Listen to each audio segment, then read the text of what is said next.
Morning students. अपनी पिछली class में हमने प्रश्नोत्तर और अधोलिखितेषु वाक्य के स्थूल पदानि ये सब देखा था। अब हम चलिए अपना चौथा प्रश्न हल करते हैं। क स्तंभे विशेषणानि ख स्तंभे च विशेष्याणि दत्तानि तानि समुचितं योजयत। तो आप देख रहे हैं क स्तंभ और ख स्तंभ। क स्तंभ में लिखा है कुल क्रमागतः। तो कुल क्रमागतः किसके लिए बोला गया था? कल्पतरु के लिए। तो पहला आएगा कल्पतरु। फिर है दानवीर। दानवीर कौन था? जीमूत वाहन। ठीक है। फिर तीसरा है हितैषिभिः। हितैषिभिः का अर्थ होता है फिर मंत्री भी। मंत्रियों जो हितैषी मंत्री थे जीमूत वाहन के, उनके लिए लिखा है। फिर है वीची व चंचलम। तो ये धन है जो चंचल होता है। धन लहरों के समान है ना। धन लहरों के अनुसार समान चंचल होता है धन और ऐश्वर्य। फिर अनश्वर। अनश्वर क्या होता है? परोपकार।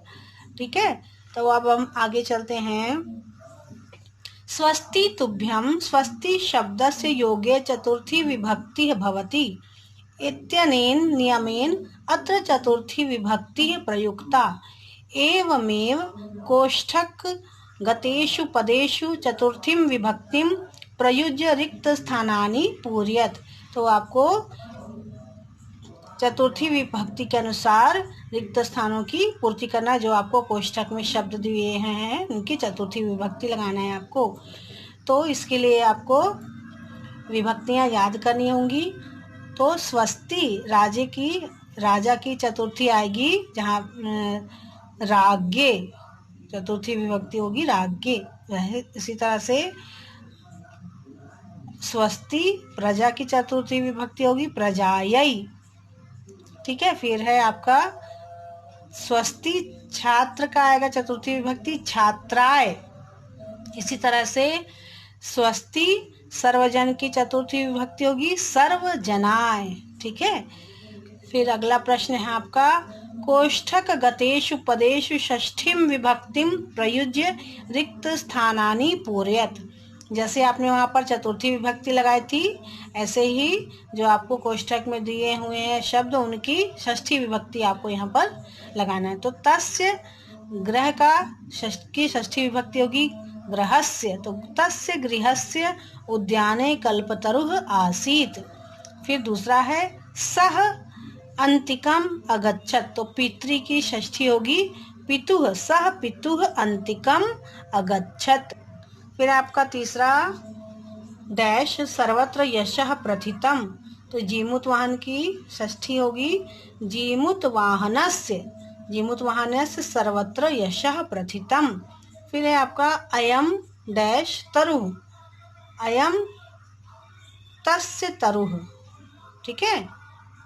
किम का होगा कस्य तरुः। फिर है आपका अगला प्रश्न है स्थूल पदान्याधिकृत्य प्रश्न निर्माणम कुरु। प्रश्न निर्माण करना है आपको जो आपके स्थूल पद दिए हुए हैं इनके अनुसार। जैसे कि तरोह कृपया सह पुत्रम अप्राप्नोत। तो तरोह का हो जाएगा आपका कस्य कृपया। किसकी कृपा से? तरु की कृपा से पुत्र उसको मिला। तो आपको ये जानना है कि तरोह मतलब होगा कि वृक्ष तरु। तो आपको किसकी कृपा से उसने राजा ने पुत्र प्राप्त किया। फिर है सह कल्प तरवे न्यवेदत कि उसने किससे निवेदन किया। तो आएगा सह कस्मै न्यवेदयत। ठीक है। फिर धन वृष्टिया को अपि दरिद्रः नास्ति नातिष्ठत। तो धन वृष्टि से किसकी दरिद्रता दूर होगी? कया को अपि दरिद्रता नातिष्ठत। फिर है कल्पतरु पृथिव्या धनानि अवर्षत। कल्पतरु ने धन की वर्षा कहाँ की? कल्पतरु कुत्र धनानि अवर्षत। फिर है आपका जीवानुकंपया जीमूत वाहनस्य यशः प्रासरत। कि क्या करके, किस तरह से जीमूत वाहन को यश मिला? कया जीमूत वाहनस्य यशः प्रासरत। जीवानुकंपया जीमूत वाहनस्य यशः प्रासरत। फिर आपका अगला प्रश्न है यथास्थानम समासम विग्रहम च कुरुत। जहाँ पे आपको समास विग्रह करना है वहाँ समास विग्रह करेंगे, और जहाँ पे समास करना है वहाँ पे समास करना है। तो जैसे ये विद्याधराणाम पति है, तो यहाँ पे आपको समास करना है, तो विद्याधरपति। फिर है ग्रहोद्याने, आपके समास विग्रह करना है, तो यहाँ पे गृहस्य उद्याने। फिर है नागानाम इंद्र, तो आएगा नगेंद्र। फिर है परोपकार का आप पहले भी कर चुके हैं, परेशान उपकार। फिर है जीवानाम अनुकंपया, जीव अनुकंपया। ठीक है।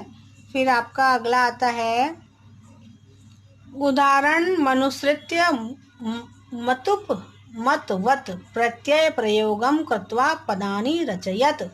तो आएगा यहाँ पे हिम प्लस मतुप है तो हिमवान हो जाएगा, श्री प्लस मतुप है तो श्रीमान। इसी तरह ये आप सब कर सकते हैं। शक्ति धन मतुप तो शक्तिमान, धन धन मतुप तो धनवान, बुद्धि धन मतुप तो बुद्धिमान, धैर्य धन मतुप धैर्यवान, गुण धन मतुप गुणवान। तो ठीक है, इतना हमने आपको करवा दिया है। आप अपनी नोटबुक कंप्लीट कर लीजिएगा। ठीक है, तब अब हम अगली क्लास में मिलेंगे।